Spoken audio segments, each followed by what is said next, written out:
Kalama TV, Kadaama yeewuunya mu nnyumba mwakola omuvubuka omwana w'emyaka 17 okubeera nga awasa naye ng'omuvubuka ono tasobola wadde na kwenaaza, tasobola wadde kunaaba.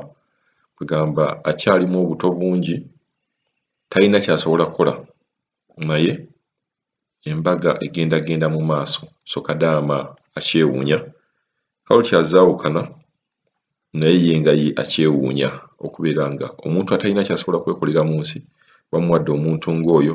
Kino kintu oluusi kiraga lwaki abakazi be basinga okufuga abasajja. Ojja kwekanga nti eno e Uganda abasajja be bafuga, be boogera, buli kimu be bakimala, naye ate n'olaba nga bamama kye bagamba babbaabwe tebaddamu. Oyinza okwesanga y'ensonga emu eriidinga ku bintu nga bino okubeera nga culture zaabwe zo bwe zityo.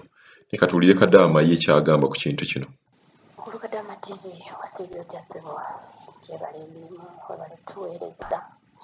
Bana Kadaama bannange mbalamusizza mwenna we muli mutya ttiimu Abaha bannange mbalamusizza mwenna Gajjambo Abakristaayo olunaku olulungi Abasiraamu tugenda mu maaso ffe tugenda kusiiba mu Bugwookuna temutya.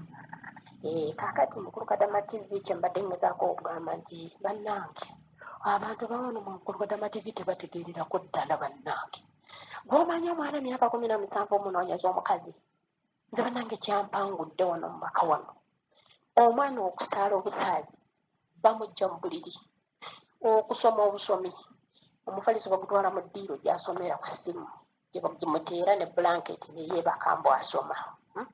Kyokka mbu bamunoonyeza omukazi awase baamaze dda n'okusiba empeta bannange nze natidde n'ensi. Omwana myaka 17 yoba obuseegu bwa wano bagenda buzzaawa. Nze bannange ntya n'ensi eno bannange gitya.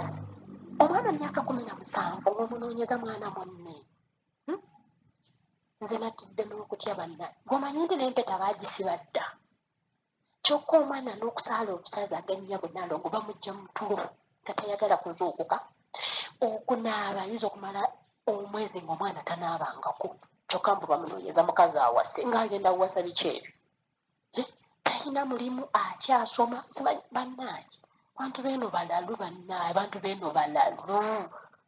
Babulako kuba mayinja ate era n'amayinja balabika bagakuba. Nze natidde bannange. Kyokka omukyala asagambiza agenze ewa mwannyina amunoonyeza omukazi owa mwannyina jjajja omukazi ajja afumbirwe mutabani we.